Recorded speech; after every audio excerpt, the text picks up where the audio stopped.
Bonjour à tous, semaine très chargée politiquement ici à Washington dans ces primaires qui n'en finissent pas. On est à 190 jours de l'élection présidentielle américaine.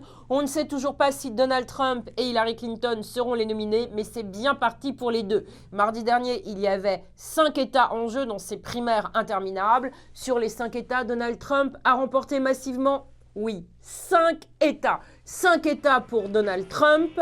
Donald Trump qui ne s'est même pas déplacé dans un des États. Donald Trump se voit déjà nominé et président.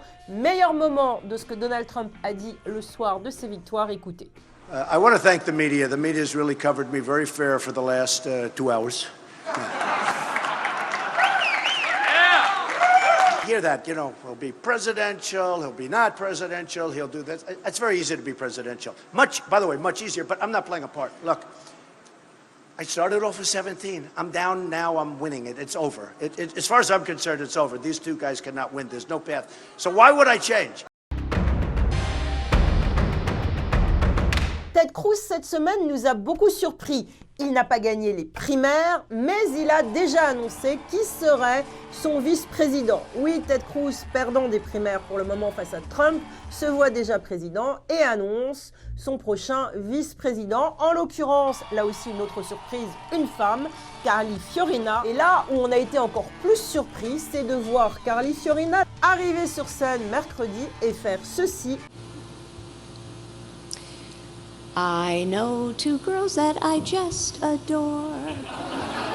I'm so happy I can see them more.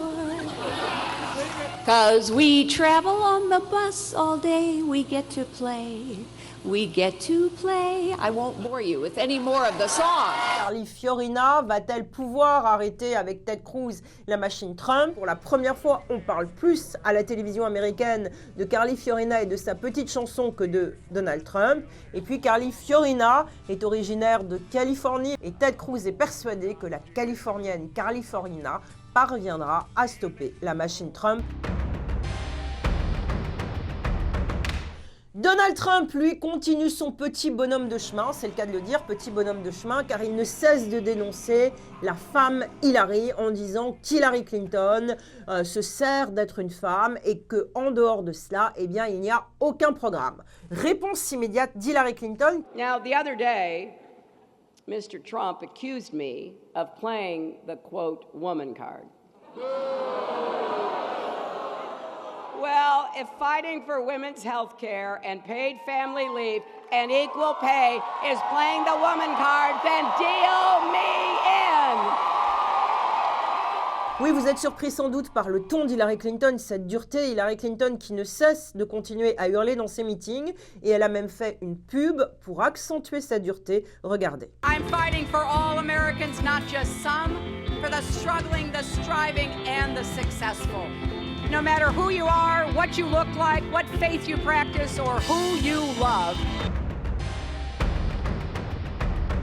Ce qui est quand même assez surprenant, c'est de voir que Bernie Sanders continue à avoir toujours énormément de monde dans ses meetings, comme mercredi dernier en West Virginie.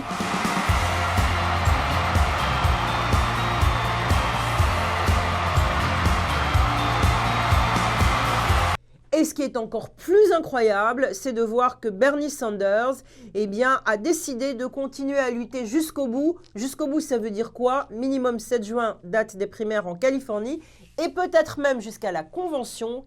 Working people, middle class people, young people, old people, gay people, straight people, black, white, Latino, Asian American, Native American.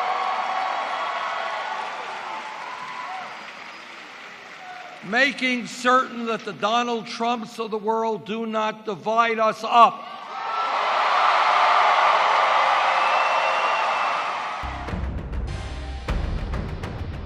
Elle est une seule image, c'est la photo d'une terrasse. Cette terrasse où il y a eu cette semaine à Washington de nombreuses réceptions entre journalistes, lobbyistes et classes politiques. C'est une semaine un peu spéciale à Washington car ce samedi, c'est le fameux dîner des correspondants accrédités de la Maison-Blanche. C'est la seule fois de l'année où la presse accréditée de la Maison-Blanche va dîner avec le président des États-Unis, mais aussi tous ses conseillers. Oui, on n'aime pas beaucoup déjeuner et dîner, nous journalistes américains ici.